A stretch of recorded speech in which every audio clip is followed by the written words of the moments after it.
A lot of people, of course, are looking at what's happening in France with the big strikes over the pension reform. Are you excluding dropping the change in the minimum age?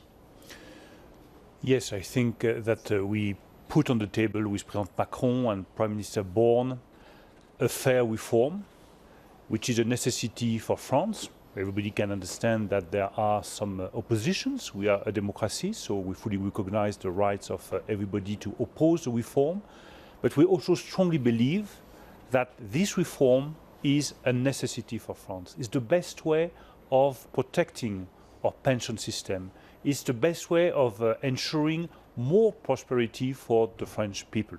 So we will stick to that reform, even if, of course, there will be a debate in the French Parliament, and in the framework of the debate within the French Parliament, there might be some improvements of the reform. So in what kind of way, what kind of overhauls could you make, if not the minimum age? Minimum age is one of the key pillars of the reform, and we want the reform to be efficient for all the French people. But if some of the MPs are asking for more justice in some very specific parts of the reform, we will open the discussion. And once again, our state of mind is an open one.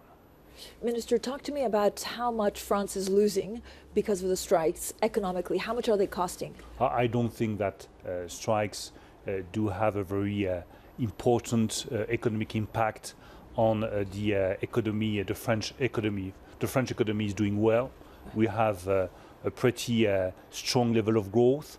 We are creating jobs. We have a high level of investment. We have a very low inflation. So I'm deeply convinced that France is doing well and the French economy is doing well. And I really think that the strikes will not hurt the French economy. So there's no chance that that it actually impacts it, so that there's a bit of a recession. You see it as minimal because you. I always explain that I don't believe in a recession in France.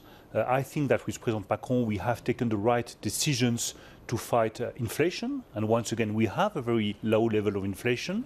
We also have taken the right decision at the beginning of the former mandate by introducing a total overhaul of the French taxation system. We stick to the offer policy. We stick to the policy of reforms with the view of creating more jobs, more growth, more prosperity for the French people, and we are on the right track. Minister, you will also go to the US with your German counterpart in February, mainly, I imagine, talk about the Inflation Reduction Act. Do you think you will get any concessions? I hope so. I've been discussing with Senator Manchin yesterday, and you know, we have, I would say, in Europe, a double-track approach. On the one side, we want to get some concessions and some exemptions from the American side. Emmanuel Macron has been to Washington. This visit has been really a great success, and I would say a friendly visit.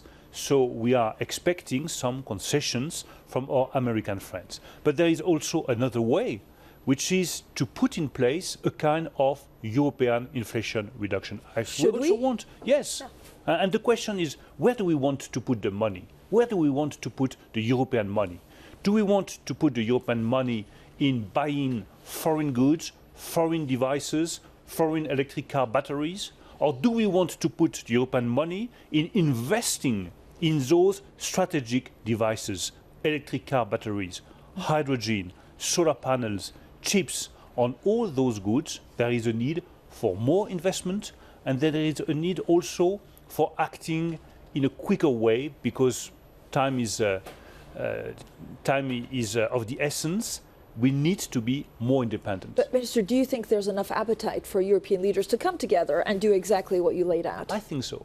I really think so. You know, there will be on Sunday a very important meeting between President Macron and Chancellor Scholz and the two French and German governments.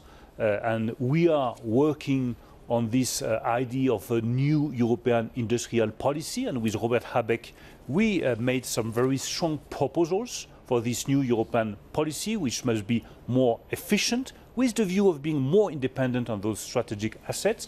There has been yesterday a very important summit in Barcelona between President Sanchez and President Macron, and we were exactly on the same track. The idea is Europe must be the third power between China and the US. And if we want to play that role in the 21st century, we need to have our own electric car batteries, our own hydrogen, our own chips. Minister, do you think the US and Europe are aligned on how to treat and deal with China? I think that there is a slight gap, I would say, and we are all aware of that. The US want to oppose China. We want to engage China. And I strongly believe that in the world game, China must be in. China cannot be out.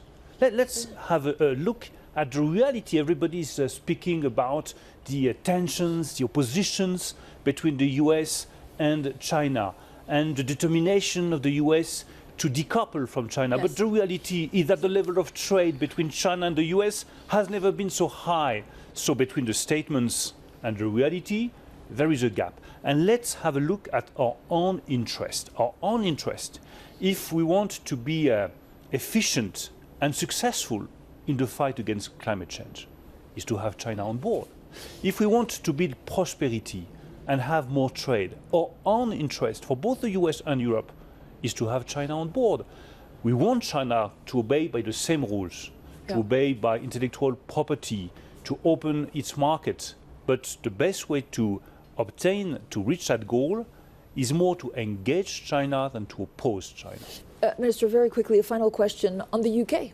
What kind of relationship do you think Europe and the UK will have going forward, given the noise about a softer Brexit or certainly a coming together? You know, I have two strong beliefs on the UK. First, the Brexit has been a historical mistake. This is the sovereign choice of the British people, but it has been a historical mistake for the UK. And second, the UK is a great friend of France and must remain a great friend of France. So I think that everything that we can do to reinforce the economic ties, the financial ties between the UK and France will go on the right direction. You know that I have an excellent relationship with the Prime Minister Rishi Sunak, and I strongly believe that sticking to that very historical, friendly relationship between the UK and France is absolutely key.